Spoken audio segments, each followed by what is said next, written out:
First John chapter 5 verse 18. ദൈവത്തിൽ നിന്നും ജനിച്ചിരിക്കുന്നവൻ ആരും പാപം ചെയ്യുന്നില്ല എന്നും നാം അറിയുന്നു. ദൈവത്തിൽ നിന്നും ജനിച്ചവൻ തന്നെ തന്നെ സൂക്ഷിക്കുന്നു. ദുഷ്ടൻ അവനെ തൊടുന്നതുമില്ല.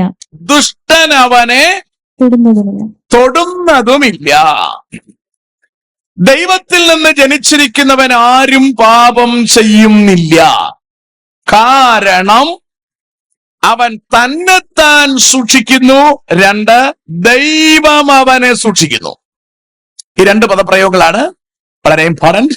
1, തന്നെത്താൻ സൂക്ഷിക്കുന്നു. 2, ദൈവം അവനെ സൂക്ഷിക്കുന്നു. സ്തോത്രം. അപ്പൊ ദൈവം അയാളെ സൂക്ഷിക്കും, പിന്നെ അയാൾ തന്നെത്താൻ സൂക്ഷിക്കും. ഈ 2 പദപ്രയോഗങ്ങളും വളരെ ഇമ്പോർട്ടന്റ് ആണ്. ഇവിടെ കഴിഞ്ഞ ദിവസങ്ങളിൽ നമ്മൾ നോക്കിയത് ദാനിയേലിനെ കുറിച്ചാണ്. ജോസഫിനെ കുറിച്ച് നമ്മൾ ഒരു ദിവസം സംസാരിച്ചു. ദാനിയേലിനെ കുറിച്ചാണ്. ദാനിയേലിനെ കുറിച്ച് നിർഭാഗ്യവശാൽ നമുക്ക് സംസാരിക്കാനുള്ള സമയം 2 ദിവസവും ലഭ്യമായില്ല. ഇന്ന് 2 വാക്ക് അയാളെ കുറിച്ച് സംസാരിച്ച് ഈ ടോപ്പിക് അവസാനിപ്പിച്ച് അടുത്ത ആഴ്ചയിലെങ്കിലും നമുക്ക് ലേഖനം മാറണമെന്നാണ് പ്രതീക്ഷിക്കുന്നത്. നമ്മൾ കുറെ കാലമായിട്ട് യോഹന്നാനെ നിൽക്കുകയാണ് മൂവ് ചെയ്യാൻ കഴിയാതെ. നമുക്കറിയാം ദാനിയേലിനെ കുറിച്ച് 1-ാം അധ്യായത്തിൽ, ദാനിയേൽ പ്രവചനം 1-ാം അധ്യായത്തിൽ ദാനിയേലിനെ അടിമയായി പിടിച്ചുകൊണ്ടുവന്നു എന്ന് പരാമർശിച്ചിരിക്കുകയാണ്. ബാബേൽ രാജാവായ നെബൂഖദ്നേസർ യഹോയാക്കീമിന്റെ കാലത്ത് ഇസ്രായേലിനെ അടിമത്വത്തിലേക്ക് പിടിച്ചുകൊണ്ടുവരുന്നു, അല്ലെങ്കിൽ യഹൂദയെ അടിമത്വത്തിലേക്ക് പിടിച്ചുകൊണ്ടുവരുന്നു. കൊണ്ടുവന്നപ്പോ അതിന്റെ കൂടെ കൊണ്ടുവന്ന ചില പിള്ളേരെയാണ് 3-ാം വാക്യം മുതൽ പറയുന്നത്. ഇസ്രായേൽ മക്കളിൽ രാജസന്തതിപ്പെട്ട ആളായിരിക്കണം, കുലീനനായിരിക്കണം, അംഗഭംഗമില്ലാത്തവനായിരിക്കണം, അറിവിൽ സമർത്ഥനായിരിക്കണം, സുന്ദരനായിരിക്കണം, അല്ലെ, വിദ്യാപരിജ്ഞാനി ആയിരിക്കണം, രാജധാനിയിൽ പരിചരിപ്പാൻ യോഗ്യനായിരിക്കണം. ഇത്രയും ക്വാളിറ്റി ഉള്ളവരെ പിടിച്ചുകൊണ്ടുവരികയാണ്. അവരെ പിടിച്ചുകൊണ്ടുവന്ന് ബാബേലിൽ ഷണ്ണന്മാരാക്കി വെക്കുകയാണ്. അത് ഗൗരവം. ഇത്രയും ക്വാളിറ്റി ഉള്ള ആൾക്കാരെ കൊണ്ട് ഷണ്ണനാക്കുക എന്ന് പറഞ്ഞാൽ ആരും ചോദിക്കേ, അല്ലേ? അപ്പൊ ഇയാളെ കൊണ്ട് ഷണ്ണനാക്കാൻ നിർത്തിയിരിക്കുകയാണ്. എന്നിട്ട് ആദ്യത്തെ ഓഫർ രാജാവിന്റെ മേശയിലെ ഫുഡ് അവർക്ക് കൊടുക്കും. എന്നിട്ട് ആ ഭോജനം കഴിച്ചിട്ട് 3 വർഷം കഴിഞ്ഞ് അവരെന്ത് ചെയ്യണം? രാജാവിന്റെ മുമ്പിൽ വരണം. അപ്പൊ 3 വർഷം അവർക്ക് രാജാവിന്റെ മേശയിൽ നിന്ന് ഫുഡ് കിട്ടാൻ പോവുകയാണ്. ആ ഫുഡ് വേണ്ടാന്ന് വെക്കുകയാണ് ആദ്യത്തെ ദാനിയേലിന്റെ തീരുമാനം. എന്ന് പറഞ്ഞാൽ 8-ാം വാക്യം ഇങ്ങനെയാണ് പറയുന്നത്: അവൻ രാജാവിന്റെ ഭോജനം കൊണ്ടും അവൻ കുടിക്കുന്ന വീഞ്ഞ് കൊണ്ടും തന്നെത്താൻ അശുദ്ധമാക്കയില്ല എന്ന് ദാനിയേൽ ഹൃദയത്തിൽ നിശ്ചയിച്ചു. ഇമ്മാതിരി ഒരു നിശ്ചയമെടുക്കാൻ നമ്മൾ തയ്യാറായാൽ നമ്മൾ പരാജയപ്പെടില്ല. സ്വതന്ത്രം ചുമ്മാതെ എന്തെങ്കിലും നമ്മൾ പറഞ്ഞാൽ പോരാ, കൃത്യം തീരുമാനമെടുക്കാൻ നമുക്ക് കഴിയണം. അവൻ കുടിക്കുന്ന വീഞ്ഞ് കൊണ്ടും അവന്റെ ഫുഡ് കൊണ്ടും ഞാൻ എന്നെ മലിനമാക്കുകയില്ല. അത് പറയാൻ കാരണം യഹൂദന് കൃത്യമായ മെനു ഉണ്ട്, അത് മാത്രമേ അവന് കഴിക്കാൻ പാടുള്ളൂ. അതിൽ നിന്ന് മാറാൻ അവൻ തയ്യാറല്ല. കൃപയാൽ പുതിയ നിയമക്കാരായ നമുക്ക് ഒരു മെനു ഇല്ല, എന്തും കഴിക്കാം. തിരിച്ച് കടിക്കാത്തത് എന്തും കഴിക്കാം. പന്നിയും കഴിക്കാം, പ്രാവും കഴിക്കാം, പരുന്തും കഴിക്കാം, ചീങ്കണ്ണിയും കഴിക്കാം, നിങ്ങൾക്ക് ഇഷ്ടമുള്ള എന്തും കഴിക്കാം, ഒരു കുഴപ്പമില്ല. രക്തത്തോടു കൂടി കഴിക്കരുതെന്ന് പഴയ നിയമത്തിൽ പറയുന്നു. പുതിയ നിയമത്തിൽ രക്തം കഴിക്കാതിരിക്കുന്നതാണ് നല്ലത്. ഇറച്ചി ഐറ്റംസ് എന്ത് വേണമെങ്കിലും നമുക്ക് കഴിക്കാനുള്ള സ്വാതന്ത്ര്യം തന്നിട്ടുണ്ട്. അതുകൊണ്ടാണ് കർത്താവ് അവന്റെ ആയുസ് 120 ആക്കി. എന്തും കഴിക്കുമെങ്കിൽ 60 ആക്കും. മനസ്സിലാകുന്നുണ്ട്? വേറെ പ്രശ്നമൊന്നും ഇല്ല. കഴിക്കുന്ന അനുസരിച്ച് കർത്താവ് ഇങ്ങനെ കുറച്ചുകൊണ്ടിരിക്കും. ഞാൻ ശബ്ദം കൂട്ടുന്നതനുസരിച്ച് ഇവരവിടെ കുറച്ചുകൊണ്ടിരിക്കും. അതുപോലെ നമ്മൾ ഇങ്ങനെ കൈ കിട്ടുന്നതൊക്കെ വലിച്ചു വാരത്തുനിന്ന് ഇങ്ങനെ കളിക്കാൻ തുടങ്ങിയാൽ കർത്താവ് പതുക്കെ സംഭവിച്ച് താഴോട്ടിറക്കി വെക്കും, ഇച്ചിരി കുറച്ച് വെക്കും. വേറെ പ്രശ്നമൊന്നുമില്ല, അല്ലെ? കൂടുതൽ കാലം ഇവിടെ ജീവിച്ചിട്ടും വലിയ കാര്യമൊന്നുമില്ല, അല്ലെ? രക്ഷിക്കപ്പെട്ട് ഗുണം പിടിച്ചെങ്കിൽ നേരത്തെ പോകുന്നതിന് പ്രയാസപ്പെടേണ്ട കാര്യമൊന്നുമില്ല. പക്ഷെ യഹൂദൻ അവിടെ കൃത്യം മെനു കൊണ്ട് ഇതേ കഴിക്കാൻ പാടുള്ളൂ. ഞാൻ അശുദ്ധനാകയില്ലെന്നാ പറഞ്ഞേ. ഇതുപോലെ നമ്മൾ തീരുമാനം എടുക്കണം. ഞാൻ എന്റെ വിശുദ്ധിക്ക് കേട് വരുന്നതൊന്നും ചെയ്യില്ല, അല്ലേ? എന്റെ കയ്യിൽ മൊബൈൽ ഇരിക്കുന്നത് എന്റെ വിശുദ്ധിക്ക് കേട് വരുമെങ്കിൽ അത് സാധാ മൊബൈൽ ആക്കേണ്ടത് നമ്മുടെ ഉത്തരവാദിത്വമാണ്, അല്ലേ? അല്ല, ഇത് ഞാൻ സൂക്ഷിച്ചോളാം, അത് ബാക്കി നിങ്ങളുടെ കയ്യിലാണ്. ഞാൻ പറഞ്ഞ ഗ്രഹിക്കുന്നുണ്ടോ? വീട്ടിൽ ടെലിവിഷൻ ഇരിക്കുന്നത് നിങ്ങൾക്ക് ഗുണം ചെയ്യുമെങ്കിൽ വെച്ചോളൂ, കുഴപ്പമില്ല. ദോഷം ചെയ്യുമെങ്കിൽ ഒഴിവാക്കേണ്ട നിങ്ങളുടെ ജോലിയാണ്. ഞാൻ ആരുടെ ഉപദേശമൊന്നും അറിയാല, ബാക്കി നിങ്ങളുടെ ഉത്തരവാദിത്വമാണ്.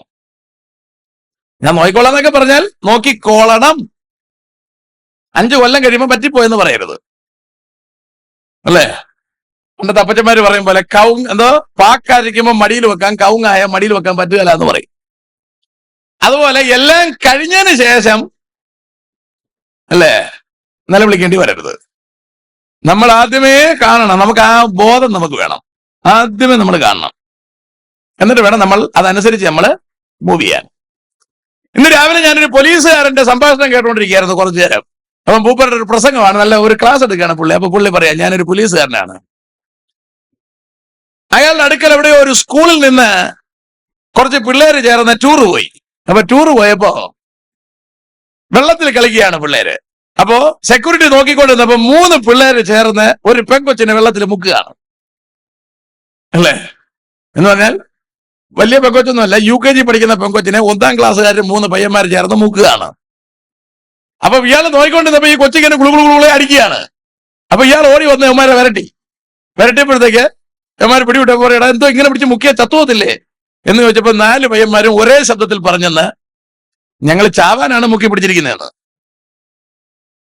മനസ്സിലാണ്ടോ? UKG പഠിക്കുന്ന കൊച്ചിനെ 1ാം ക്ലാസ്സുകാരൻ വെള്ളത്തിൽ മുക്കി പിടിക്കുകയാണ് കൊല്ലാൻ വേണ്ടി. 4 പേര് ചേർന്ന് മുക്കി പിടിക്കുകയാണ്. അപ്പോ അയാൾ പറഞ്ഞത്, ആ ഗാർഡ് ആകെ വരണ്ടു, അയാൾ തറയിൽ ഇരുന്നെന്നാ പറഞ്ഞേ. ഇരുന്നിട്ട് ചോദിച്ചാ എന്തുവാണ് നിങ്ങൾ കാണിക്കുന്നത് ചോദിച്ചപ്പോ 3 പേര് ഗാർഡിന്റെ അടുത്ത് വന്നിട്ട്, 1ാം ക്ലാസ്സുകാരാണ് വന്നിട്ട് പറഞ്ഞത്, പിന്നെ മറ്റവൻ അങ്ങോട്ട് നീങ്ങി നിൽക്കുക പറഞ്ഞത്, അതാണ് നമ്മുടെ ബോസ്. 1ാം ക്ലാസ്സുകാരൻ പറയുന്ന കാര്യം അയാൾ പറയാ, ഇതേ ഡയലോഗിന് അയാൾ പറയാണ്, അതാണ് ഞങ്ങളുടെ ബോസ്. അപ്പൊ ബോസിന് ഈ കുട്ടിയോട് ചെറിയ താല്പര്യം തോന്നി. അങ്ങനെ ഞങ്ങൾ എല്ലാവരും കൂടെ ചേർന്ന് ബോസിനോട് ഈ കാര്യം അറിയിക്കാൻ പറഞ്ഞു. അങ്ങനെ ബോസ് ഈ കാര്യം UKG പഠിക്കുന്ന കുട്ടിയോട് അറിയിച്ചു. അപ്പൊ അവള് പോടാ പട്ടി എന്ന് പറഞ്ഞു എന്നുള്ളതാണ് പ്രശ്നം, അല്ലേ? അപ്പോഴത്തേക്ക് ഞങ്ങൾ സ്കെച്ച് ചെയ്തു എന്ന് ഇവളെ കൊന്നുകളയാന്ന്. ഇതെവിടെ നിന്നാണ് ഇത്രയും പരിജ്ഞാനം ഈ കുഞ്ഞുങ്ങൾക്ക് വന്നതെന്ന് ചോദിച്ചാൽ, അയാൾ അന്തം വിട്ട് സംസാരിക്കുകയാണ് പോലീസുകാരൻ. 1ാം ക്ലാസ്സിൽ പഠിക്കുന്ന 4 പിള്ളേര് ചേർന്ന് അവന്മാര് സ്കെച്ച് ചെയ്ത് മുക്കാൻ പിന്നെ മുക്കി പിടിച്ച കൊച്ചേത്തൂലേ. പിന്നീട് അവന്മാരെ പിടിച്ച് സംസാരിച്ചിട്ട് കാര്യമില്ലല്ലോ. എവിടെ നിന്ന് ഇത്രയും പരിജ്ഞാനം അവർക്ക് ലഭിക്കുന്നത്? അയാൾ പറയുന്നത് ആ കേസ് അവർ ഡീൽ ചെയ്തു, പോലീസുകാർ ഡീൽ ചെയ്തു. അപ്പൊ ഇത് ഡീൽ ചെയ്തിട്ട് പുള്ളിക്ക് 3 വയസ്സുള്ള മോനുണ്ട്. അപ്പൊ അവൻ വീട്ടിൽ ചെന്ന് ഈ പോലീസുകാരൻ ഭാര്യയോട് പറഞ്ഞു, നടി ഇങ്ങനൊരു സംഭവം ഉണ്ടായി. അപ്പൊ നമ്മളെ മോൻ 2 ക്ലാസ് കൂടെ കൂടിയതല്ലേ, അപ്പൊ അവന്റെ അടുത്തൊന്ന് ചോദിച്ചു നോക്കാം, അല്ലേ? അപ്പോഴത്തേക്ക് ഭാര്യ പറയാണ്, നിങ്ങൾക്ക് സുഖമില്ലേ, നിങ്ങളെന്തിനാണ് ആവശ്യമില്ല നമ്മുടെ പിള്ളേരുടെ അടുത്ത് ചോദിക്കും, കാരണം ഇതെന്റെ കൊച്ചല്ലേ. അപ്പൊ എന്തായാലും പോലീസുകാരൻ മോനെ വിളിച്ചിട്ട് ചോദിച്ചു, 3 വയസ്സുകാരൻ്റെ ചോദിച്ചു, എടാ നിനക്ക് പ്രണയമുണ്ടോ, അല്ലേ? അപ്പൊ അവൻ കുറച്ചു നേരം ഇങ്ങനെ അപ്പന്റെ മുഖത്ത് നോക്കിയിട്ട് പറഞ്ഞെന്ന്, നോക്കണുണ്ട്, ഒന്നും ശരിയാകുന്നില്ല. എന്നിട്ട് അവൻ പറയണെന്ന് 2-3 പേരുകൾ പറഞ്ഞിട്ട് പറയണ, അവനുണ്ട്, ഇവനുണ്ട്, വേറെ ഏതോ കുട്ടിയുടെ പേരുണ്ട്, അവന് 2 ഉണ്ട്, ഇങ്ങനെ പറയുന്നത്. ഇവൻ അങ്ങോട്ട് ശരിയായില്ല. അപ്പൊ അയാൾ അന്തം വിട്ട് സംസാരിക്കുകയാണ്. നമ്മുടെ വിചാരം എന്ന് പറഞ്ഞാൽ എല്ലാം നമ്മുടെ മടിയിലിരിക്കുകയാണ്, പാക്കാണെന്നാണ് വിചാരം. എവിടെ കൂടെയൊക്കെ ഇതിന്റെ വേറെ ഇറങ്ങണം നമുക്കറിയത്തില്ല. ഞാൻ പറയുന്നത് മനസ്സിലാണോ? അത് പാപമാണെന്നൊന്നും നമുക്ക് പറയാൻ പറ്റുകയില്ല. പിള്ളേരുടെ വളർച്ചയ്ക്ക് പറ്റിയത് അതുമല്ല, ഇപ്പൊ പിള്ളേർക്ക് വളർച്ചയ്ക്ക് ഇച്ചിരി കൂടുതലാണ്. ഇത് മനസ്സിലാക്കി ഈ പ്രശ്നം ഉണ്ടോ എന്ന് നോക്കേണ്ട ഉത്തരവാദിത്വം അപ്പനമ്മമാരായ നമുക്കുണ്ട്. എന്നിട്ട് അതിനെ പ്രോപ്പർ ചാനലിൽ കൊണ്ട് നടത്തേണ്ടുന്ന ഉത്തരവാദിത്വം നമുക്കുണ്ട്. മനസ്സിലാണ്ടോ? ഇത് ഗൗരവമായ കാര്യമാണ്. അപ്പൊ അത് ചെയ്യേണ്ടുന്ന ഉത്തരവാദിത്വം നമുക്കില്ലാതെ നമ്മൾ ഞഞ്ഞാ പറഞ്ഞിട്ട് കാര്യമില്ല. എന്നിട്ട് അയാൾ പറഞ്ഞ കാര്യമാണ് എന്നെ ചിന്തിപ്പിച്ചത്. അയാൾ പറഞ്ഞത്, കുഞ്ഞ് ഒളിച്ചോടി പോയതിനു ശേഷം, കുഞ്ഞ് വഴിതെറ്റിയതിനു ശേഷം മാതാപിതാക്കൾ പറയാറുണ്ട്, പറ്റിപ്പോയെന്ന് പറയാറുണ്ട്. അപ്പൊ അയാൾ ചോദിക്കും, ഞാൻ പറ്റി ആ പ്രസംഗം നിങ്ങൾക്ക് ഇട്ടുതരാം, ഗ്രൂപ്പിൽ ഇട്ടുതരാം. അപ്പൊ അയാൾ പറയുകയാണ്, എടാ കൊച്ചു വഴിതെറ്റിയ എന്റെ ഉത്തരവാദി മാതാപിതാക്കൾ തന്നെയാണ്. നിനക്കൊക്കെ വളർത്താൻ പറ്റത്തില്ലെങ്കിൽ കൊച്ചിനെ വഴിതെറ്റിയതിനു ശേഷം എന്ത് കൊണ്ട് പറ്റിയെന്ന് പറയുന്നതിൽ അർത്ഥമില്ലെന്നാ പുള്ളി പറയുന്നത്. വളരെ കൃത്യമാണ്. നമ്മളെല്ലാം പറയുന്നത്, അയ്യോ ഞാൻ നല്ലതായിട്ട് വളർത്തി, എന്ത് പറ്റിയെന്ന് അറിയാൻ പാടില്ല. എങ്ങനെ വളർത്തണം എന്നറിയണം. ബാലൻ നടക്കേണ്ടുന്ന വഴിയിൽ അവനെ അഭ്യസിപ്പിക്കേണ്ടുന്ന ഉത്തരവാദിത്വം മാതാപിതാക്കളെ നമുക്കുണ്ട്. അപ്പൊ ഇത് കാലം കഴിഞ്ഞതിന് ശേഷം നമ്മൾ കഥ പറഞ്ഞിട്ട് കാര്യമില്ല. നമ്മൾ മുൻപ് കൂട്ടിയത് ശ്രദ്ധിക്കേണ്ടുന്നത് അത്യന്തം. പണ്ടത്തെ കാര്യം തന്നെ, വീട്ടിൽ അപ്പൂപ്പനുണ്ട്, അമ്മച്ചിയുണ്ട്, കൂട്ടുകുടുംബം, എല്ലായിട്ടും അവിടെ കാണും. മനസ്സിലാണ്ടോ? ഇന്നിപ്പോ അതല്ല. ഇന്ന് ഓരോരുത്തർക്കും ഓരോ ലോകമാണ്. അവരൊരു മൊബൈൽ എടുക്കുന്നു, ഒരു മൂലയിൽ പോയിരിക്കുന്നു. മൊബൈൽ മുടക്കൊന്നും വേണ്ട, പക്ഷെ മൊബൈൽ എങ്ങനെ ഉപയോഗിക്കണമെന്ന് അവരെ പഠിപ്പിക്കണം. മൊബൈൽ കൊടുക്കാതിരിക്കുന്നത് നല്ലതാണെന്നൊന്നും എനിക്ക് അഭിപ്രായമില്ല. മൊബൈൽ അവർക്ക് കൊടുക്കണം, പക്ഷെ എങ്ങനെ ഉപയോഗിക്കണമെന്ന് അവരറിയണം.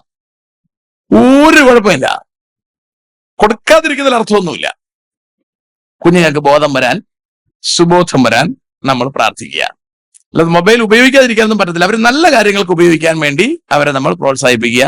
ഗെയിമിലും ആവശ്യമില്ലാത്തതിലൊക്കെ പോയി സമയം വേസ്റ്റ് ആക്കാതെ ഇത് ഗുണകരമായതിന്. മൊബൈലൊക്കെ ഭയങ്കര ഗുണകരമായ സാധനമാണ്, അല്ലേ? പണ്ട് നമുക്ക് ഒരു 5-6 ബുക്ക് കൊണ്ട് വച്ചുകൊണ്ടിരിക്കണം, ഡിക്ഷണറി, അത് ഇത് ചപ്പ്. ഇപ്പൊ ഇതൊന്നും വേണ്ട, ഇത് തന്നെ വെച്ച് ഇഷ്ടപ്പെട്ട കാര്യങ്ങൾ ചെയ്യാം. ഇത് ഒരുപാട് ഗുണമായ ഒരു ഡിവൈസ് ആണ്. അതിനെ ആ നിലയിൽ ഉപയോഗിക്കാൻ കുഞ്ഞുങ്ങളെ പരിശീലിപ്പിച്ചാൽ ഒരു കുഴപ്പവും ഉണ്ടാവില്ല. നല്ല കാര്യത്തിന് വേണ്ടി അവരെ പരിശീലിപ്പിച്ചാൽ യാതൊരു പ്രയാസവും ഉണ്ടാവില്ല. സ്വതന്ത്രം. പക്ഷെ പരിശീലിപ്പിക്കാൻ നമുക്ക് അറിഞ്ഞിരിക്കണം, അല്ലേ? തിരിച്ചു വരാം. അപ്പോൾ ഇവിടെ കാലത്തിന്റെ പോക്ക് നമ്മൾ മനസ്സിലാക്കിക്കോണം. ഈ കാലത്തിൽ നമ്മൾ ഡിസിഷൻ എടുക്കണം. ഞാൻ പാപം ചെയ്യുകയില്ല, ഞാൻ എന്നെ തന്നെ അശുദ്ധനാക്കയില്ല എന്ന തീരുമാനം നമ്മൾ ഹൃദയത്തിൽ എടുക്കണം. ദാനിയേൽ ഹൃദയത്തിൽ തീരുമാനം എടുത്തു, ഞാൻ അശുദ്ധി ചെയ്യുകയില്ല. അതുകൊണ്ട് എന്തെങ്കിലും ഗുണം ഉണ്ടായോ എന്ന് ചോദിച്ചാൽ, 2-ാമത്തെ അധ്യായത്തിൽ വരുമ്പോ പ്രശ്നം രൂക്ഷമായി. യൗമാരെല്ലാം കൂടെ എടുത്ത് തീയിലിടാനുള്ള പദ്ധതി ഉണ്ടായി. എരിയുന്ന തീയിലിട്ട് കളയുമെന്നുള്ള പദ്ധതി ഉണ്ടായി. നമുക്കറിയാം, ഞാൻ അവിടെ നിൽക്കുന്നില്ല.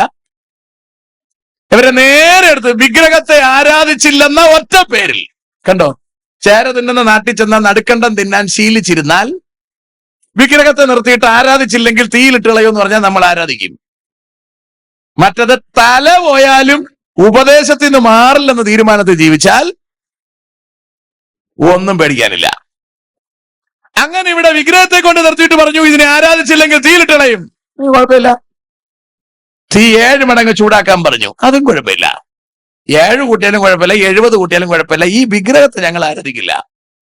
നിങ്ങളുടെ ദൈവം രക്ഷിക്കുമെന്ന് അറിയാലോ, രക്ഷിച്ചില്ലെങ്കിലും ആരാധിക്കില്ല. പക്ഷെ നമുക്കൊരു സംശയം വരും, അഥവാ രക്ഷിച്ചില്ലെങ്കിലോ, കർത്താവ് ശ്രദ്ധിച്ചില്ലെങ്കിലോ? യേശപ്പൻ ക്രൂശിൽ കിടന്നപ്പോ കർത്താവ് ചോദിക്കുകയാണ്, എന്റെ ദൈവമേ, നീ എന്നെ കൈവിട്ടതെന്തെന്ന്. ഇതുപോലെ വല്ല വിട്ടുകളഞ്ഞാലോ എന്ന് നമുക്ക് ബുദ്ധി ഉദിച്ചിട്ട് നമ്മൾ, കർത്താവെ, ഞാൻ യവന്റെ മുമ്പിൽ വെറുതെ കുനിയേ ഉള്ളൂ, അകത്ത് യേശപ്പാന്നാണ് പറയുന്നത് എന്ന് പറഞ്ഞുകൊണ്ട് നമ്മൾ കലാപരിപാടി ആരംഭിക്കും. പറഞ്ഞാലും ഇവിടെ ഓരോ പറഞ്ഞില്ല, കൊന്നളെ കണ്ടോ, ആ മൈൻഡിലാണ് അതിന്റെ പ്രത്യേകത. അല്ലാതെ ചാഞ്ചാടുന്ന മൈൻഡുകാരന് ജയിക്കാൻ ഒക്കെയല്ല. അവൻ പരാജയപ്പെട്ടിരിക്കും. ദൈവം പിടിക്കുവോ, വിടുവോ, കേൾക്കുവോ, ഇങ്ങനെയൊക്കെ പറയണത് ദൈവം കേൾക്കും. കേട്ടില്ലെങ്കിൽ ഞാൻ ആരാധിക്കുകയല്ല. കണ്ടു, അവനെ പിന്നെ തോപ്പിക്കാൻ ആർക്ക് കഴിയും? തീ ചൂട് കൂട്ട്, നിന്നെ കൊണ്ട് പറ്റുമെന്നുള്ള കൂട്ട്. അവൻ വരികയും വേണ്ടായിരുന്നു, മെനക്കേട്, ഉമ്മാരെ പിടിച്ചും പോയി. കണ്ടു, ഒന്നും ചെയ്യാൻ പറ്റത്തില്ല. ആ വിഷയം അങ്ങോട്ട് കഴിഞ്ഞു. 3-ാം അധ്യായം വരുമ്പം പിന്നെ രാജാവ് സ്വപ്നം കാണുന്നു. 4-ാം അധ്യായം അടുത്ത പ്രശ്നം. നമുക്ക് ഇനി നെബൂഖദ്നേസറിന്റെ അടുത്ത് നിൽക്കണ്ട. നമുക്ക് 6-ാം അധ്യായത്തിൽ പോയി 2 സംഭവം കൂടെ കണ്ടേച്ച് നമുക്ക് അവസാനിപ്പിക്കാം. 6-ാം അധ്യായം 1-ാം വാക്യം വായിക്കേ. രാജ്യമൊക്കെയും ഭരിക്കേണ്ടതിന് രാജ്യത്തിലെ 120 പ്രധാന ദേശാധിപതികളെയും അവരുടെ മേൽ 3 അധ്യക്ഷന്മാരെ നിയമിപ്പാൻ ദാരിയോസിന് ഇഷ്ടം തോന്നി. ഇതിന് ഒരു കൊച്ചു കാര്യം പറയണം. നമ്മുടെ നെബൂഖദ്നേസർ മരിച്ചു. നെബൂഖദ്നേസറിന് ഒരു 6-7 കൊല്ലം ഭ്രാന്തായിരുന്നെന്നാ ബൈബിൾ പറയുന്നത്. ബൈബിളല്ല, ചരിത്രം പറയുന്നത്. മാനസിക രോഗമായിരുന്നു. കാരണം മൂപ്പര് വലിയ കൊട്ടാരം പണിതു. കൊട്ടാരത്തിലെ എല്ലാ കല്ലിലും പുള്ളിയുടെ പേരുണ്ട്. നമ്മളെ ഒരു കല്ലിലും ഇല്ല. നമ്മൾ ഫ്രണ്ടിൽ ഒരു കല്ലിൽ അടുക്കി വെച്ചിട്ടുണ്ട് നമ്മളെ പേര്. ചുമ്മാ ഇരിക്കേണ്ടതും വെച്ചിട്ട് അല്ലേ? നെബൂഖദ്നേസറിന്റെ കൊട്ടാരം പണിത എല്ലാ കല്ലിലും മൂപ്പരുടെ പേര് കൊത്തിയിട്ടുണ്ട്. മൂപ്പര വലിയ കൊട്ടാരത്തിനിട്ടിരിക്കുന്ന പേര് മഹദിയാം ബാബിലോൺ എന്നാണ്. അതിന്റെ ടോപ്പിലത്തെ ഗേറ്റ് തുറന്നു വെച്ചാൽ അതിന്റെ കനം എന്ന് പറഞ്ഞാൽ നമ്മുടെ പിള്ളേർ സ്കൂളിൽ കൊണ്ടുപോകുന്ന സ്കെയിലിന്റെ നീളമാണ് അതിന്റെ കനം എന്ന് പറഞ്ഞാൽ 15 സെന്റിമീറ്ററാണ് ഇതിന്റെ കനം. ഈ വലിയ ഡോറ് മൊത്തം താമ്രമാണ്. താമ്ര കോട്ടിംഗ് അല്ല, ഫുൾ താമ്രമാണ്. രാവിലെ ഈ ഡോർ വലിച്ച് തുറന്നങ്ങോട്ട് വെക്കുമ്പോൾ സൂര്യപ്രകാശം ഇതിൽ അടിച്ചിട്ട് ഇങ്ങനെ സ്വർണ്ണപ്രഭ അടിക്കും. അതുകൊണ്ട് സ്വർണ്ണ നഗരം എന്നാണ് ബാബിലോൺ നഗരത്തെ അറിയപ്പെടുന്നത്. അതിന്റെ അകത്ത് ഒരു മതിലുണ്ട്, അതിന്റെ വെളിയിൽ ഒരു മതിലുണ്ട്. ഇതിന്റെ അകത്തൂടെയാണ് യൂഫ്രട്ടീസ് നദി കയറ്റിവിട്ടിരിക്കുന്നത്. പിന്നെ വീട്ടിലത്തേക്ക് ഒരു ചെറിയ പൂന്തോട്ടം, അത് ലോക മഹാത്ഭുതങ്ങളിൽ ഒന്നാണ്. വീട്ടിലങ്ങനെ പെണ്ണുപിള്ളയ്ക്ക് വേണ്ടി ഉണ്ടാക്കിയ പൂന്തോട്ടം ലോക മഹാത്ഭുതങ്ങളിൽ ഒന്നാണ്, അല്ലെ? നമ്മുടെ പൂന്തോട്ടവും ലോക മഹാത്ഭുതങ്ങളിൽ ഒന്ന് തന്നെയാണ്, കരിഞ്ഞിരിക്കുന്നു എന്ന നിലയിൽ. ണ്ടോ? അപ്പൊ ആ ലോക മഹാത്ഭുതങ്ങളിൽ ഒന്നായ പൂന്തോട്ടം നനയ്ക്കാനുള്ള വെള്ളമാണ് യൂഫ്രട്ടീസ് അകത്തൂടെ കയറി പോകുന്നത്. മനസ്സിലാകുന്നുണ്ടോ? പിന്നെ ഒരു സെമിറാമിസിന്റെ ക്ഷേത്രം, ഒരു ദാഗോന്റെ ക്ഷേത്രം, എല്ലാം കൊണ്ട് പകിട്ട് തന്നെ. അത് കഴിഞ്ഞിട്ട് വെളിയിൽ ഒരു മതിലുണ്ട്. മതിലിന്റെ പുറത്തുകൂടി 6 വരി രഥം പോവും. 6 വരി രഥം മതിലിന്റെ പുറത്തുകൂടി പോകും. നമ്മുടെ മതിലിന്റെ പുറത്തുകൂടി പൂച്ച അഡ്ജസ്റ്റ് ചെയ്താണ് പോകുന്നത്. അത് ഈ സൈഡിലെ മതിലൊക്കെ കയറിയ മതിലോടെ തബളി പോവും. മനസ്സിലുണ്ടോ? മതിൽ മറിഞ്ഞു പോയിരിക്കാൻ നമ്മളിങ്ങനെ മടൽ വെച്ചാണ് നിർത്തിയിരിക്കുന്നത്. മനസ്സിലാകുന്നുണ്ടോ? അപ്പോ മതിലിന്റെ പുറത്തുകൂടി 6 വരി രഥം പോകുന്ന അതിന്റെ ഇത് ആലോചിച്ച് നോക്കുക. അതിന്റെ പുറത്ത് 300-ലധികം വാച്ച് ടവറുകൾ, മതിലിന്റെ പുറത്ത് വാച്ച്മാൻമാർക്ക് ഇരിക്കാൻ. അപ്പൊ ആ രസം മനസ്സിലായോ? ഇത്രയും വലിയ കൊട്ടാരത്തിന്റെ മണ്ടയിൽ കൂടി വെറുതെ പുള്ളി ഇങ്ങനെ നടക്കുമ്പോൾ ഇത് കൊള്ളാലോ, ഞാൻ എനിക്ക് വേണ്ടി പണിതതാണല്ലോ ഇതെല്ലാം എന്നിങ്ങനെ ചിന്തിച്ച് മാനസിക രോഗിയായി 7 കൊല്ലം പുല്ല് നിന്നു. മനസ്സിലായോ? ആ സമയത്ത് ഭരണം നടത്തിയിരുന്നത് നെബോനിഡസ് ആണ്. നെബോനിഡസ് പിന്നീട് മരിച്ചു. അടുത്ത രാജാവായിട്ട് വന്നത് ബെൽസസറാണ്. അപ്പൊ നെബൂഖദ്നേസറിന്റെ കയ്യിൽ കർത്താവ് ദൈവാലയത്തിലെ പാത്രങ്ങൾ മുഴുവൻ കൊടുത്തിരിക്കുകയാണ്. ആലയം പൊളിച്ചിട്ട് പാത്രം മുഴുവൻ നെബൂഖദ്നേസറിന്റെ കൊടുത്തു. നെബൂഖദ്നേസർ ഇതെല്ലാം കൊണ്ട് കൊട്ടാരത്തിൽ കൊണ്ടുവച്ചിരിക്കുക. കൊട്ടാരത്തിലല്ല, ക്ഷേത്രത്തിൽ വെച്ചിരിക്കുകയാണ്. അതിന്റെ മേളിൽ കയറി നിന്നാണ് മൂപ്പര് പറഞ്ഞത് ഇതെല്ലാം എനിക്ക് വേണ്ടി പണിതാണെന്ന്. അവിടെയാണ് അടി പറ്റിയത്. അടി കിട്ടി, മൂപ്പര് മരിച്ചു. അടുത്ത ചാർജ് ബെൽസസർ ഏറ്റെടുത്തു, അടുത്ത രാജാവ്. എന്തായാലും അതുകൊണ്ട് കേട്ടേച്ചും വെച്ച് നമുക്ക് പോവാം. നമ്മളിവിടെ കാണുന്ന മോഡി ഒന്നുമല്ല രാജാവ്. 1.5 രാജാക്കന്മാർ ഭരിച്ച ഭൂമിയിലാണ് നമ്മൾ നിൽക്കുന്നത്. മനസ്സിലാണ്ടോ? നമ്മൾ മോഡി 2 ലക്ഷത്തിന്റെ കോട്ടിട്ട് കണ്ടിട്ട് നമ്മൾ അന്തം വിട്ട് നിൽക്കുന്നത്. ഒരു ദിവസം 3-4 കോട്ട് മൂപ്പര് മാറുമെന്നാ പറയുന്നത്. പിന്നെ ആ കോട്ട് ഇടുകയല്ലെന്നോ, അല്ലേ? ആ കോട്ടിടാൻ പാർട്ടിക്കാർ ഇഷ്ടം പോലെ കാണും. അവന്മാർ പെട്ടെന്ന് നടക്കട്ടെ, സ്വതന്ത്രം എന്തായാലും അത് അതിന്റെ വഴിക്ക് പോട്ടെ, അല്ലേ? എനിക്ക് അയാളെ ഇഷ്ടമാണ്, അങ്ങനെ തന്നെ ഇടണം. അല്ലാതെ രാഹുൽ ഗാന്ധിയെ പോലെ 150 വരെ ഉടുപ്പ് മാറ്റിയിട്ടുണ്ട് ഇതിലെ കൂടെ ചെക്കട പക്കട നടന്നാൽ നടക്കല്ല. ഇന്ത്യൻ പ്രധാനമന്ത്രി എന്നൊക്കെ പറയുമ്പോൾ ഒരു ലുക്ക് വേണ്ടേ? വേറെ ഒന്നും ഇല്ലെങ്കിൽ ഒരു ഉടുപ്പെങ്കിലും കിടക്കുന്നല്ലോ. 1.5 ലക്ഷം രൂപ വരെ പാൻ, 6 ലക്ഷത്തിന്റെ ഒരു കണ്ണട, അല്ലേ? ഇതൊക്കെ കൂടെ കൂട്ടുമ്പോൾ തന്നെ ഒരു വിലയുണ്ടല്ലോ, മറ്റതിന് വിലയില്ലെങ്കിലും. അപ്പോ 5-ാം അധ്യായത്തിലേക്ക് വരുമ്പോൾ ഈ ബെൽസസർ രാജാവ് തന്റെ മഹത്തുക്കളിൽ 1000 പേർക്ക് ഒരു വിരുന്നൊരുക്കി, ഒരു സൂപ്പർ വിരുന്ന്. പെട്ടെന്ന് വായിച്ച ഇപ്പൊ പോവാ, വായിക്കുക. തിരുമേനിയുടെ ഹൃദയത്തെ താഴ്ത്താതെ 5:1 ബെൽശസ്സർ രാജാവ് തന്റെ മഹത്തുക്കളിൽ 1000 പേർക്ക് ഒരു വലിയ വിരുന്നൊരുക്കി. അവർ കൺകെ വീഞ്ഞു കുടിച്ചു. ബെൽശസ്സർ വീഞ്ഞു കുടിച്ച് രസിച്ചിരിക്കുമ്പോൾ തന്റെ അപ്പനായ നെബൂഖദ്നേസർ യെരുശലേമിലെ മന്ദിരത്തിൽ നിന്ന് എടുത്തുകൊണ്ടുവന്ന പൊൻപാത്രങ്ങളെ രാജാവും മഹത്തുക്കളും അവന്റെ ഭാര്യമാരും വെപ്പാട്ടികളും അവയിൽ കുടിക്കേണ്ടതിനായി കൊണ്ടുവരാൻ കൽപ്പിച്ചു. പുള്ളി ഇങ്ങനെ വെള്ളം അടിച്ച് ഒരു പരുവം വന്നപ്പോൾ പറഞ്ഞു, പള്ളിയിലെ പാത്രം എടുത്തിട്ട് പറഞ്ഞു. അതങ്ങനെ നമ്മൾ അടിച്ച് തുടങ്ങി കഴിഞ്ഞാൽ ഇതൊക്കെ നമുക്ക് തോന്നും, അല്ലേ? പുള്ളി അടിച്ചപ്പോൾ നല്ല സൂപ്പർ ആയി കഴിഞ്ഞാൽ പുള്ളി തോന്നി ആലയത്തിലെ സൂപ്പർ പാത്രം ഇരിപ്പുണ്ട്, എടുത്തോണ്ട് വരാൻ പറഞ്ഞു. അങ്ങനെ എല്ലാവരും പാത്രം എടുത്തോണ്ട് വന്നു. മൂപ്പര് പാത്രത്തിൽ അടി തുടങ്ങി. അടിച്ച് ഉഷാറായെന്ന് മാത്രമല്ല, ഇത് അടിച്ച് ബാബിലോണിയ ദേവന്മാരെ സ്തുതിച്ചിട്ട് പുള്ളി ഇങ്ങനെ അരക്കണ്ടോർന്ന് ഇങ്ങനെ നോക്കുമ്പോ ഫ്രണ്ടിൽ ടിവിയിൽ കാണും പോലെ ഒരു കൈ വന്ന് ഇങ്ങനെ എഴുതി പോവുകയാണ്, അല്ലേ? മെനെ മെനെ തെക്കേൽ ഉഫർസീൻ എന്നാണ് എഴുതിയതാണ് പറയുന്നത്. മോനെ മോനെ മെനക്കേടായി എന്നാണ്, അല്ലേ? രാജാവ് സിംഹാസനത്തിലിരുന്ന് ഇങ്ങനെ കുടിച്ചുകൊണ്ടിരിക്കുകയായിരുന്നു. പിള്ളേരെല്ലാരും കൂടി കുടിച്ചിങ്ങനെ നിൽക്കുക. 1000 പേരുണ്ട് അവിടെ. അങ്ങോട്ട് ഫുൾ ടീം ഇങ്ങനെ കുടിച്ചുകൊണ്ട് നിൽക്കുക. അപ്പൊ പുള്ളി ഇങ്ങനെ നോക്കുമ്പോൾ കൈ എഴുത്ത് കണ്ടു. കൈ എഴുത്ത് കണ്ട ഉടനെ 6-ാം വാക്യം രാജാവിന്റെ മുഖഭാവം മാറി. കാരണം രാജാവിന് മനസ്സിലായി പണി പാളി. 2, അവൻ വിചാരങ്ങളാൽ പരവശനായി. ഇവന്റെ അപ്പനെ പുല്ല് തീറ്റിച്ച ദൈവത്തിന് അവൻ അറിയാം. അതാണ് വിചാരം കയറി അവൻ അങ്ങ് പരവേശം വന്നു. 3, അരയുടെ പഴിഞ്ഞു, കാൽമുട്ടുകൾ ആടിപ്പോയി. ഇതിനിടയ്ക്ക് മുട്ടടി വാട്ടർ സപ്ലൈ ഒക്കെ നടക്കും. അത് ബൈബിൾ ആയതുകൊണ്ട് എഴുതാതെ വിട്ടതാ. മനസ്സിലാകുന്നുണ്ടോ? ആളിന്റെ കയ്യിൽ നിന്ന് പോയി ആസനത്തിൽ ഊപ്പാട് വന്നിരിക്കുകയാണ്. എഴുത്തു വന്നു.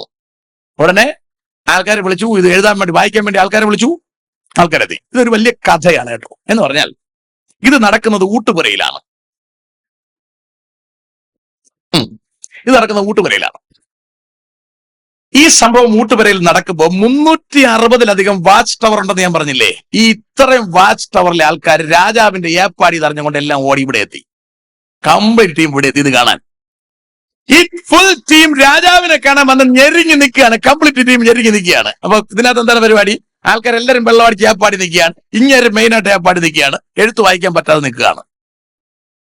രാജാവ് വായിക്കാൻ വേണ്ടിയുള്ള ആളിനെ വിളിച്ചപ്പോ നമ്മുടെ വിശുദ്ധനായ മറ്റേ പുള്ളി അവിടെ ഉണ്ട്. കൊട്ടാരത്തിലെ പന്നിയിറച്ചി തിന്നുകൊണ്ട് അന്ന് നടന്നിരുന്നെങ്കിൽ രക്ഷപ്പെടില്ലായിരുന്നു. ഇപ്പൊ വിശുദ്ധനായ ദാനിയേലിനെ വിളിച്ചു വായിക്കാൻ വേണ്ടി. മൂപ്പർ ഇങ്ങോട്ട് വന്നു. നിങ്ങൾ ആലോചിച്ച് നോക്കിയേ, ആൾക്കാരെല്ലാം തള്ളി മാറ്റി ഈ മിടുക്കന്മാരുടെ ഇടയിൽ കൂടി ദാനിയേൽ അകത്ത് വരികയാണ്. ദാനിയേൽ അകത്ത് വരുമ്പോൾ വേറൊരു സംഭവം. യെശയ്യാ പ്രവചനം 45-ാം അധ്യായം ഒരു വാക്യം ഒന്ന് വായിക്കാവോ? യെശയ്യാ പ്രവചനം 45-ാം അധ്യായം 2 വാക്യം ഒന്ന് വായിച്ചേച്ച് നമുക്ക് ഇവിടെ വരാം.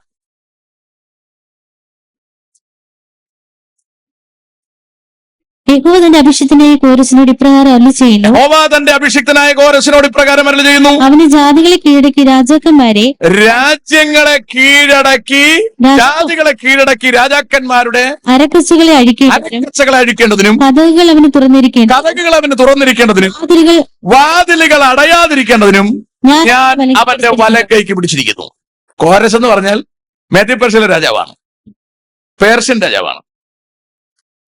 ഇവിടെ പറയാ, ഞാൻ അവന് മുമ്പായി പോയി ദുർഘടങ്ങളെ ഞാൻ നിരപ്പാക്കും.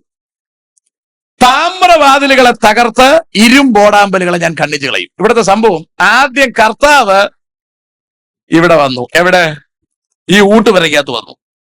വന്നിട്ട് ചുമരിൽ എഴുതിയിട്ട് കർത്താവ് മൂലയ്ക്ക് നിൽക്കുക. വേറെ ആർക്കും അറിയത്തില്ല. ബാക്കി ഫുൾ ടീം നിൽക്കുകയാണ്. ഇപ്പോ ദാനിയേലെത്തി. ദാനിയേലിന് കർത്താവിനെ കാണാം. ദാനിയേൽ കർത്താവിനെ കണ്ടു. ദാനിയേല് ഈ ആദ്യം വന്നിട്ടൊരു 4 വർത്തമാനം. രാജാവേ, ഈ മെനക്കേടിന് പോണമായിരുന്നു. നിന്റെ അപ്പന്റെ കാര്യം നിനക്കറിയില്ലേ?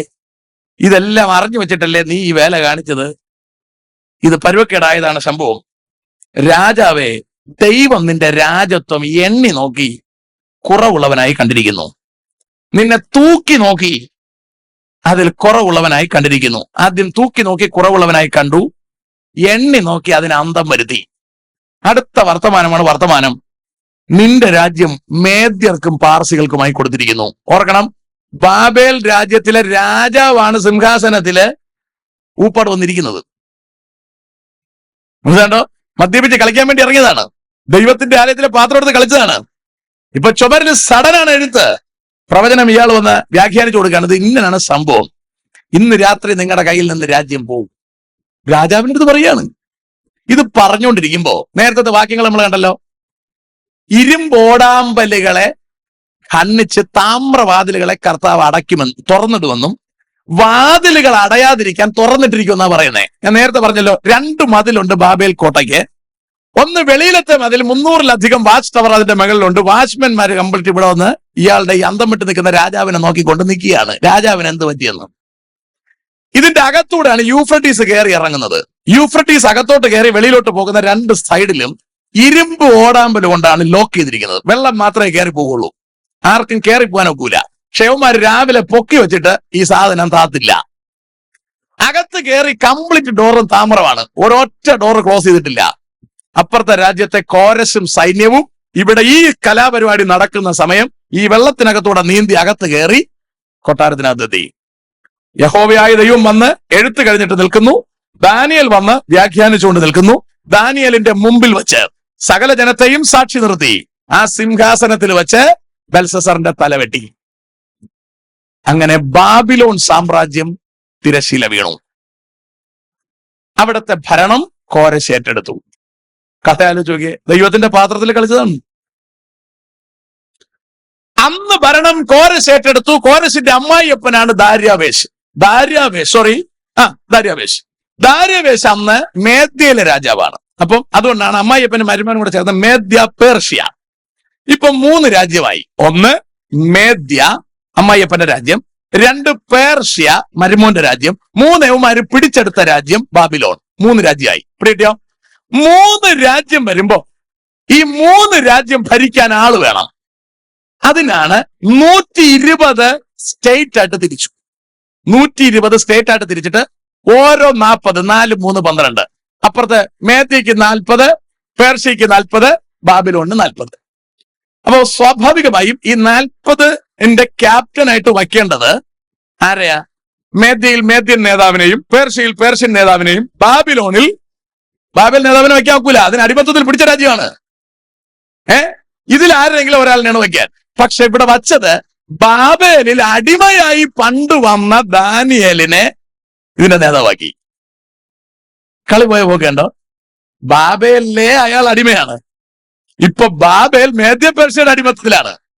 പക്ഷെ മേദ്യപേർഷ്യത്തിൽ അടിമത്തത്തിൽ വന്നപ്പോ ബാബേലിന്റെ ടോപ്പിൽ വരാൻ ദാനിയേലിനെ കൊണ്ടിരുത്തി. ഇത് സ്വാഭാവികമായും മറ്റു രണ്ടുപേർക്ക് ചൊറിച്ചിലുണ്ടാക്കി. കഥ നോക്കേണ്ടോ? ഈ കഥ പഠിക്കണമെങ്കിലേ നിങ്ങൾക്ക് ഇതിന്റെ അർത്ഥം മനസ്സിലാവുള്ളൂ. സ്വതന്ത്രം. ഇനി വിശേഷം നമുക്ക് കേൾക്കാം. 6-ാം അധ്യായം വായിക്കേ. രാജമൊക്കെ ഭരിക്കേണ്ടതിന് രാജ്യത്തിന്മേൽ 120 പ്രധാന ദേശാധിപതികളെയും അവരുടെ മേൽ 3 അധ്യക്ഷന്മാരെ നിയമിപ്പാൻ ദാരിയോസിന് ഇഷ്ടം തോന്നി. ഈ മൂവരിൽ ദാനിയേൽ ഒരുവനായിരുന്നു. കണ്ടോ? ഈ മൂവരിലൊരുത്തൻ ദാനിയേലായിരുന്നു. ആർക്ക് സഹിക്കും? നിങ്ങൾക്ക് സഹിക്കോ? വലിയ പാടാണ് ഇതൊക്കെ സഹിക്കുക എന്ന് പറഞ്ഞാൽ. ഇനി വായിക്കേ. രാജാവിന് നഷ്ടം വരാതിരിക്കേണ്ടതിന് പ്രധാന ദേശാധിപതികൾ ഇവർക്ക് കണക്ക് ബോധിപ്പിക്കേണ്ടതായിരുന്നു. എന്നാൽ ദാനിയേൽ ഉത്കൃഷ്ട മാനസനായിരുന്നതുകൊണ്ട് അവൻ അധ്യക്ഷന്മാരിലും പ്രധാന ദേശാധിപതിമാരിലും വിശിഷ്ടനായി വിളങ്ങി. രാജാവ് അവനെ സർവ്വരാജ്യത്തിനും അധികാരിയാക്കുവാൻ വിചാരിച്ചു. സർവ്വരാജ്യത്തിനും അധികാരിയാക്കാൻ. ഇത് 3ന്റെയും ക്യാപ്റ്റൻ എവനായിരുന്നു. യവൻ കറക്റ്റ് കണക്കായിരുന്നു. യവൻ എല്ലാത്തിലും കറക്റ്റ് ആണ്. യവൻ വന്നതിന് ശേഷം മേദ്യപേർഷ്യ എണ്ണം പിടിച്ചു. നമ്മളിൽ ഒരുത്തൻ ആരെങ്കിലും ജോലിക്കെടുത്താൽ എണ്ണം പിടിക്കോ? അപ്പൊ 120 ഭരിക്കാൻ വേണ്ടി 3 വരെ വെച്ചു. ഇതിൽ ഒരുത്തൻ മിടുക്കനായി. അത് പിടിച്ചോണ്ടുവന്ന അടിമ അവനെ എടുത്ത് ടോപ്പിലാക്കാൻ പ്ലാൻ ചെയ്തു. അപ്പോഴത്തേക്ക് സ്വാഭാവികമായിട്ടും മറ്റവർക്ക് പിടിക്കില്ല. അവരിങ്ങനെ കാര്യങ്ങൾ ആലോചിക്കാൻ തുടങ്ങി. വായിക്കേ. ആകയാൽ അധ്യക്ഷന്മാരും പ്രധാന ദേശാധിപന്മാരും രാജ്യം സംബന്ധിച്ച് ദാനിയേലിന് വിരോധമായി കാരണം കണ്ടെത്തുവാൻ അന്വേഷിച്ചു. എന്നാൽ യാതൊരു കാരണവും കുറ്റവും കണ്ടെത്തുവാൻ അവർക്ക് കഴിഞ്ഞില്ല. അവൻ വിശ്വസ്തനായിരുന്നത് കൊണ്ട് ഒരു തെറ്റും കുറ്റവും അവനിൽ കണ്ടില്ല. ഇതാ പ്രശ്നം. അപ്പൊ നമ്മൾ 1-ാം അധ്യായത്തിൽ കണ്ടത് അവൻ വിശുദ്ധനായിരുന്നു. ഇപ്പോഴിവിടെ കണ്ടത് അവൻ വിശ്വസ്തനായിരുന്നു. അപ്പൊ യവന്മാർ എന്തെങ്കിലും ഒരു പണി കൊടുത്ത് ഇവനെ ഒതുക്കാൻ വേണ്ടി നോക്കിയിട്ട് അവൻ കറക്റ്റ് വിശ്വസ്തനാണ്. അവൻ പേപ്പർ കൂടുതൽ എഴുതി പൈസ എടുക്കൂല, അല്ലേ? ആഫീസിൽ കൂടുതൽ പേന വാങ്ങിച്ചെന്നും പറഞ്ഞ് പൈസ എടുക്കൂല, അല്ലേ? കിലോമീറ്റർ കൂടുതൽ ഓടിയെന്നും പറഞ്ഞ് പൈസ എടുക്കൂല. ഒരു കള്ളത്തരവും ഇല്ല എന്ന് പറഞ്ഞാൽ അവൻ വെറും വിശ്വസ്തൻ. ഇങ്ങനെയൊക്കെ നമ്മളെ ആരെങ്കിലും നോക്കിയാൽ കണ്ടുപിടിക്കുവോ? അത്ര വിശ്വസ്തനായിട്ട് നമ്മളെ കണ്ടുപിടിക്കുവോ? വലിയ പാടാണ്. അപ്പൊ ദാനിയേലിനെ ഒരു വിശ്വസ്തനായതുകൊണ്ട് യവന്മാർക്ക് എന്നാലും വിടാൻ പറ്റുകയല്ല. വേറെ പണി കൊടുത്താലേ പറ്റുള്ളൂ. അപ്പോൾ പുരുഷന്മാർ നാം ഈ ദാനിയേലിന്റെ നേരെ അവന്റെ ദൈവത്തിന്റെ ന്യായപ്രമാണം സംബന്ധിച്ചല്ലാതെ മറ്റൊരു കാരണവും കണ്ടെത്തത്തില്ല. എന്ന് പറഞ്ഞാൽ ദൈവത്തിന്റെ ന്യായപ്രമാണത്തിൽ അവന് വേണമെങ്കിൽ കുരുക്കാം. എന്ന് പറഞ്ഞാൽ ഇവൻ ന്യായപ്രമാണം വിട്ടൊന്നും ചെയ്യൂല. അപ്പൊ ഒരു പണി വെച്ചു കൊടുത്താൽ ഇവനെ ഒതുക്കാം. എന്ന് പറഞ്ഞാൽ ന്യായപ്രമാണത്തിൽ ക്ലീൻ ആയിട്ട് എഴുതിയിട്ടുണ്ട്, ഞാൻ അല്ലാതെ അന്യ ദൈവത്തെ സേവിക്കരുത്. അപ്പൊ നമുക്കൊരു കാര്യം ചെയ്യാം, വേറൊരു ദൈവത്തെ വെച്ചിട്ട് ഇതിനെ സേവിക്കാൻ പറയാം. അപ്പൊ ഇവൻ സേവിക്കൂല. നമ്മളെ ആണെങ്കിൽ അതിലും കുരുക്കാക്കൂല. നമ്മളടുത്താണ് കളി, അല്ലേ? അപ്പൊ യവന്മാര് ഭയങ്കര ബുദ്ധിയാണ്. അവന്മാര് രാജാവിന്റെ അടുത്ത് എന്ന് പറഞ്ഞ് രാജാവ് ദീർഘായുസായിട്ടിരുന്നാലും മൂപ്പര് പറഞ്ഞു ഓക്കെ അങ്ങനെ ആയിക്കോട്ടെ. രാജാവ് 1 മാസത്തേക്ക് ദൈവമായിട്ടൊന്നിരിക്കണം. അപ്പം പുള്ളി ഒരു പൊങ്ങനാണ്. പുള്ളി ആലോചിച്ചപ്പം കൊള്ളാത്, കുറെ കാലം കൊണ്ട് രാജാവായിട്ടിരുന്ന് ഇങ്ങനെ മുഷിയാണ്. എന്നാ 1 മാസത്തേക്ക് ഞാൻ ദൈവമാവാം, അല്ലെ? നിങ്ങൾ അരുളിയതുപോലെ, അല്ലെ, നിങ്ങൾ ആവശ്യപ്പെട്ടതുപോലെ ആയിക്കോട്ടെ. രാജാവിന് അറിയത്തില്ലായിരുന്നു ഇതൊരു അക്കടി പണിക്ക് പറ്റിക്കുകയാണെന്ന്. രാജാവിനെ ദൈവമാക്കിയല്ലേ യവന്മാരുടെ ഉദ്ദേശം, മറ്റവനെ പണി കൊടുക്കുകയാണ് ഉദ്ദേശം. രാജാവിനെ ദൈവമാക്കി. അടുത്ത യവന്മാർ തന്നെ പറഞ്ഞു, രാജാവേ താങ്കൾ ദൈവമായിട്ട് കയറി ഇവിടെ ഇരുന്നിട്ട് കാര്യമില്ല, ചിലപ്പോ യവന്മാർ ആരാധിച്ചില്ലെങ്കിലോ? അപ്പൊ രാജാവ് എന്നെ ചോദിച്ചു, എന്നാ പിന്നെ എന്തോ ചെയ്യാം, നമുക്കൊരു കാര്യം ചെയ്യാം, അങ്ങനെ ഒരുത്തൻ ആരാധിച്ചില്ലെങ്കിൽ അവനെ നമുക്ക് സിംഹത്തിന്റെ കൂട്ടിലിടുമെന്ന് പറയാം. ഇപ്പൊ രാജാവ് നോക്കിയപ്പോ അതും കൊള്ളാം, എന്നാ പിന്നെ എഴുതി കൊള്ളാൻ പറഞ്ഞു, ഒപ്പിട്ടു. ശരി. പിറ്റേന്ന് രാവിലെ വന്ന് പറയാണ്, ഒരുത്തനെ കിട്ടി.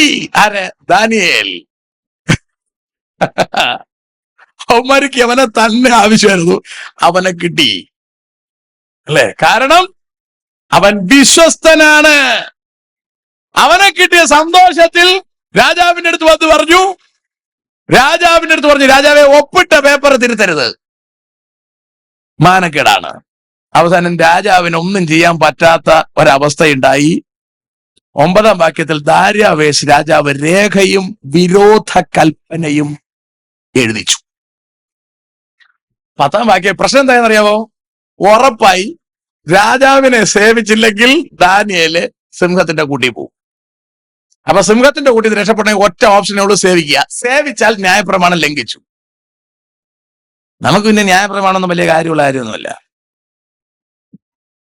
നമ്മളെ രണ്ടിലും പിടിക്കൂല. ആദ്യത്തെ വിശ്വസ്തത ഒന്നിൽ പോലും നമ്മളെ വിശ്വസ്തരായി കാണൂല, അല്ലേ? തിരിച്ച് നമ്മളെ അവിശ്വസ്തതയിൽ പിടിക്കാൻ വേണ്ടി ന്യായപ്രമാണം ലംഘിപ്പിക്കാൻ ശ്രമിച്ചാൽ അതിൽ നമ്മൾ അതിന്റെ മതിൽ കയറിച്ചാടും, അല്ലേ?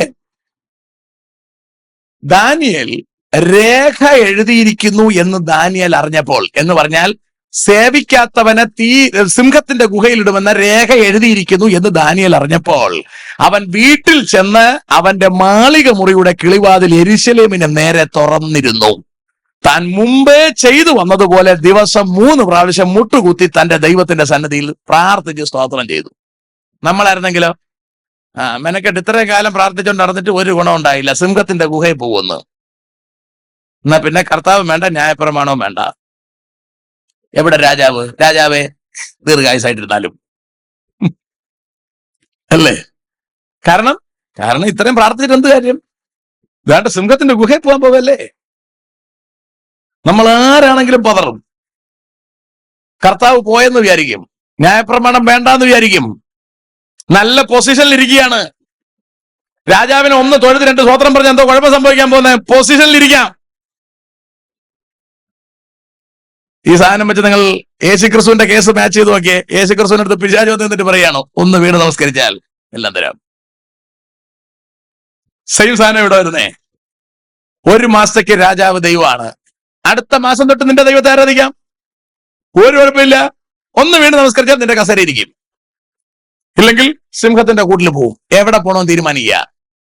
നമ്മൾ ആരും കയറി സിംഹത്തിന്റെ കൂടെ എടുക്കൂല. ദിവസവും ചെയ്തു വന്നതുപോലെ 3 പ്രാവശ്യം. നമ്മളാണെങ്കിൽ ഒന്നുകിൽ പ്രാർത്ഥിക്കാൻ തുടങ്ങുന്നെങ്കിൽ രേഖ എഴുതിയതെന്ന് അറിഞ്ഞ ഉടനെ പ്രവാചകന്മാരെ വല്ലതും കിട്ടാനുണ്ടോ, ഇങ്ങനെയാണ് പ്രാർത്ഥിക്കാൻ. എന്തെന്നറിയില്ല, ഭയങ്കര പ്രാർത്ഥിക്കാൻ തോന്നുകയാണ്. എന്താണ് കാര്യം? രേഖ എതിരായി. സ്തോത്രം. ദാനിയേൽ ഡെയിലി ചെയ്തു വരുമ്പോൾ 3 നേരം മുട്ടുകുത്തി പ്രാർത്ഥിച്ചു. എന്തെങ്കിലും ഗുണമുണ്ടായോ? പൈസയുടെ ഗുണം ഉണ്ടായില്ല. രാജാവ് ദാനിയേലിനെ സിംഹത്തിന്റെ കൂട്ടിലിടാൻ തീരുമാനിക്കേണ്ടി വന്നു. വായിക്ക് 15-ാം വാക്യം. എന്നാൽ ആ പുരുഷന്മാർ രാജാവിന്റെ അടുക്കൽ ബന്ധപ്പെട്ട് ചെന്ന് രാജാവ് ഉറപ്പിക്കുന്ന ഒരു വിരോധ കൽപ്പനയോ നിയമമോ മാറ്റിക്കൂട എന്നിങ്ങനെയായിരുന്നു മേദ്യരുടെയും പാർസികളുടെയും നിയമം എന്ന് ബോധ്യമായിരിക്കണം എന്ന് രാജാവോട് ഉണർത്തിച്ചു. അങ്ങനെ രാജാവിന്റെ കൽപ്പനയാൽ അവർ ദാനിയേലിനെ കൊണ്ടുവന്ന് സിംഹങ്ങളുടെ ഗുഹയിൽ ഇട്ടുകളഞ്ഞു. നമ്മൾ ആരും പ്രതീക്ഷിക്കില്ല ഇത്. 1-ാം അധ്യായത്തിൽ വിശുദ്ധൻ, 6-ാം അധ്യായം 4-ാം വാക്യത്തിൽ വിശ്വസ്തൻ, 6-ാം അധ്യായം 10-ാം വാക്യത്തിൽ പ്രാർത്ഥനാ പുരുഷൻ, 16-ാം വാക്യത്തിൽ സിംഹത്തിന്റെ കൂട്ടിൽ. അല്ലേ? നമ്മൾ ആരായാലും ചിന്തിക്കും ഇതൊന്നും വേണ്ടായിരുന്നു. 3 കൊല്ലം രാജാവിന്റെ മേശയിൽ നിന്ന് ഫുഡ് കിട്ടുമായിരുന്നു, അത് വേണ്ടാന്ന് വെച്ചു, അല്ലെ? മേദ്യ പേർഷ്യ രാജ്യത്തിലെ 2ാമനായി ഭരണം നടത്തുമ്പോൾ എന്തെല്ലാം നന്മകൾ അനുഭവിക്കായിരുന്നു. നല്ലതായിട്ടിരുന്നത് കൊണ്ട് വിശ്വസ്തനായി പോയി. ഡെയിലി 3 നേരം പ്രാർത്ഥിച്ച് വെറുതെ നടന്നു. ദേ കിടക്കണു സിംഹത്തിന്റെ കൂട്ടിൽ, അല്ലെ? നമ്മൾ ആരായാലും ഞെട്ടിയനെ.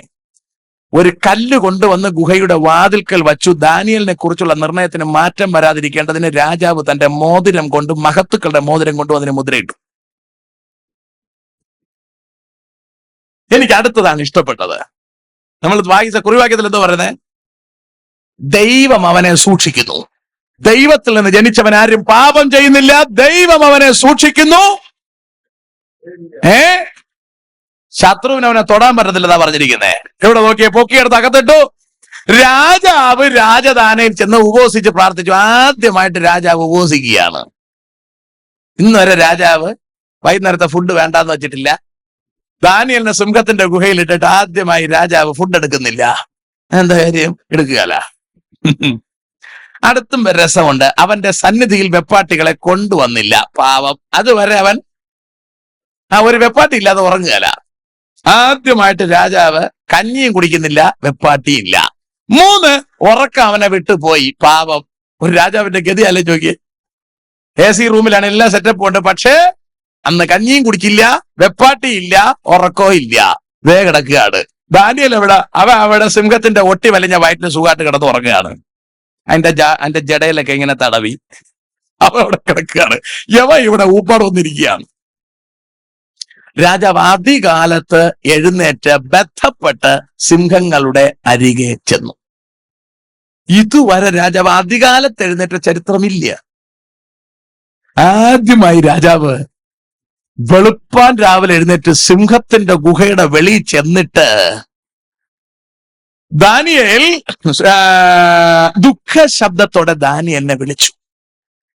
എനിക്കിവിടെ ഭയങ്കര സന്തോഷം. എന്ന് പറഞ്ഞാൽ രാജാവിന് ഉറപ്പുണ്ട് അവൻ ചാവുകയല്ല. സ്തോത്രം. ഇവൻ ചാവുകയല്ലെന്ന് രാജാവിന് ഉറപ്പുണ്ട്. ദാനിയേൽ വന്നിട്ട് ചോദിക്കുന്ന കേട്ടോ, ജീവനുള്ള ദൈവത്തിന്റെ ദാസനായ ദാനിയേലേ.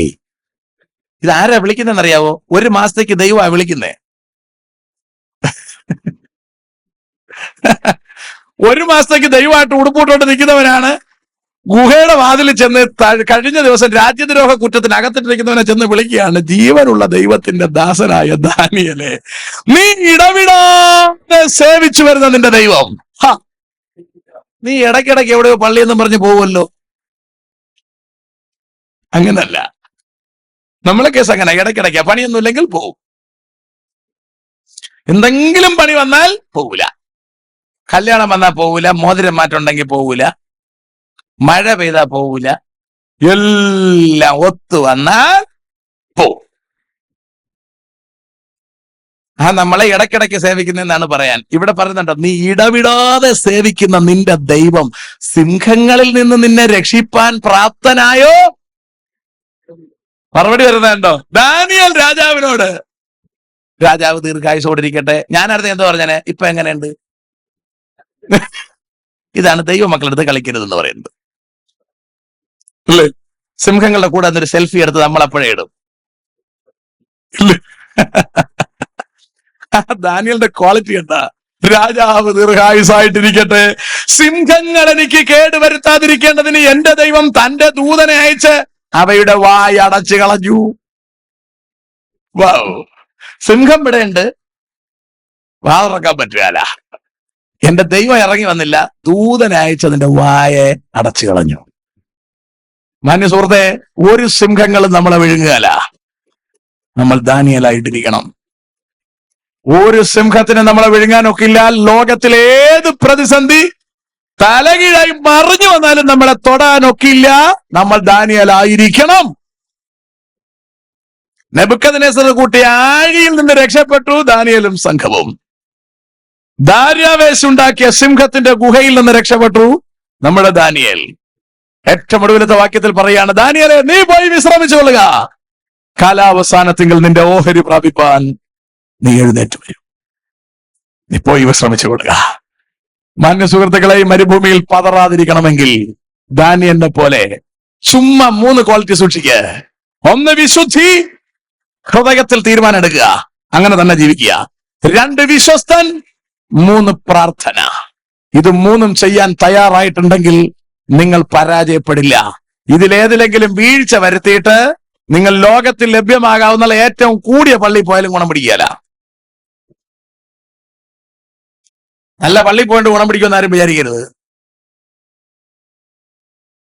ഈ 3 ക്വാളിറ്റി കയറണം. ഈ 3 ക്വാളിറ്റി മെയിൻറ്റെയിൻ ചെയ്യാൻ പറ്റുമെന്നുള്ള ചർച്ചയിൽ പോകണം. ഈ 3 ക്വാളിറ്റി സൂക്ഷിക്കാൻ കഴിയുമെന്നുള്ള സഭയിൽ പോകണം. ഇതിന് സൗകര്യം കിട്ടുന്ന സഭയിൽ പോകണം. അത് എവിടെ ആയാലും, ലോകത്ത് എവിടെ പോയാലും വേണ്ടുകയല്ല. ഇത് 3നുമുള്ള സൗകര്യം. വിശുദ്ധ ജീവിതത്തിനുള്ള കൃത്യം സൗകര്യം ലഭ്യമാകുന്ന സഭ, വിശ്വസ്തത സൂക്ഷിക്കാൻ കഴിയുന്ന സഭ, പ്രാർത്ഥനാ ജീവിതം ഡെവലപ്പ് ചെയ്യാൻ കഴിയുന്ന സ്ഥലം, അവിടേക്ക് നമ്മൾ പോയാൽ ഒരു സിംഹത്തിന്റെ ഗുഹയ്ക്ക് നമ്മൾ ഒന്നും ചെയ്യാനാവില്ല, ഒരു സിംഹത്തിന് നമ്മളെ തൊടാനാവില്ല, ഒരു അഗ്നിക്ക് നമ്മളെ തൊടാനാവില്ല. നമ്മളെ കർത്താവ് സ്വാതന്ത്ര്യത്തിലേക്ക് വിടും, നമ്മളെ കർത്താവ് നിത്യതയിലേക്ക് കൊണ്ടെത്തിക്കും. സ്തോത്രം. അവനെ തന്നെത്താൻ സൂക്ഷിക്കുന്നു, അവനെ കർത്താവ് സൂക്ഷിക്കുന്നു, ശത്രു അവനെ തൊടുന്നതുമില്ല. അതുകൊണ്ട് നമ്മളെ തൊടാൻ ഒരു ശത്രുവിനുമാവില്ല. ആ കർത്താവിന്റെ കരങ്ങളിൽ നമുക്ക് നമ്മളെ തന്നെ ഏൽപ്പിക്കാം. എല്ലാ കണ്ണുകളും ദൈവസന്നിധിയിൽ മൂടാം. Thank you lord. ഹല്ലേലൂയ.